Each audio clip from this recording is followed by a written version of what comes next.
20 pesos per kilong bigas na plataporma ni PBBM ipinatupad na sa Cebu. Kamakailan lang nag-viral sa social media ang pagbebenta ng 25 pesos per kilong bigas sa Negros Occidental. Ngayon naman, ipinatupad na rin ng Cebu ang plataporma ni Pangulong Ferdinand Bongbong Marcos Jr. na gawing mas abot kaya ang presyo ng bigas para sa mga Pilipino sa pamamagitan ng pagbebenta nito sa halagang 20 pesos per kilo. Paano nga ba naging posible ang 20 pesos per kilong presyo ng bigas? Tara, suriin natin yan. Maituturing na Cebu ang kauna-unahang lalawigan na nagpatupad sa campaign promise ni Pangulong Marcos na gawing 20 pesos per kilo ang local rice. Ayon kay Governor Gwen Garcia, naglaan ng provincial government ng 100 million pesos budget para makabili ng bigas mula sa National Food Authority o NFA na siya namang ibebenta sa mababang halaga. Matatanda ang inatasan ni Pangulong Marcos ang NFA na bumili ng palay sa mga magsasaka sa mataas na buying price. Sa kasalukuyan, sa mga mahihirap na pamilya, muna iaalok ang murang bigas. Pero ayon sa Pangulo, posible pa rin mapatupad ang 20 pesos per kilong bigas sa bansa. Anya, lagi itong may chance sa oras na maging matatag ang sektor ng agrikultura at produksyon nito sa bansa.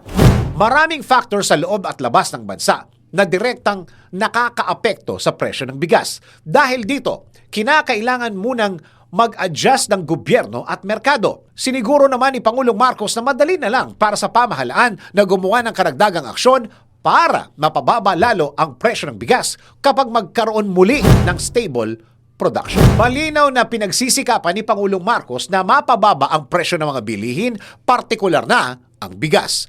Nariyan ang pagpapatigil sa koleksyon ng toll fees at iba pang pass-through fees sa mga sasakyang may dalang produkto, pati na rin ang patuloy na suporta sa mga magsasaka. Sa katunayan, nakapagbunga ng masaganang ani ngayong wet season ng 2023 ang pamimigay ng libreng rice seeds, fertilizers at technical support and training ng Administrasyong Marcos sa mga magsasaka sa Nueva Ecija.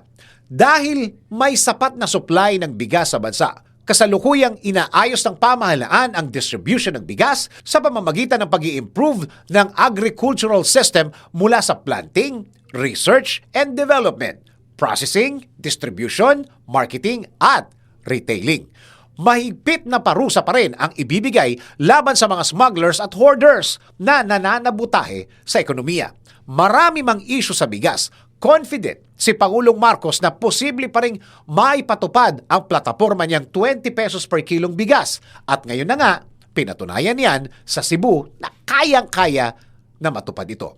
Ikaw, ano ang masasabi mo sa pagpapatupad ng Cebu sa platapormang 20 pesos per kilong bigas ni Pangulong Marcos?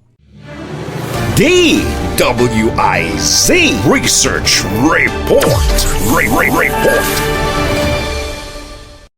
Taga-Aliw po kami, Aliw Broadcasting Corporation, Aliw 23 Free TV, DWIZ AM News Radio sa Metro and Mega Manila, DWIZ News FM Regional Station sa buong Pilipinas, Radyo Ronda AM Radio Network sa buong Pilipinas at Home Radio 97.9 sa buong Metro and Mega Manila. I-like po natin at i-follow ang lahat ng Aliw Broadcasting Corporation's digital station accounts. Maraming salamat po.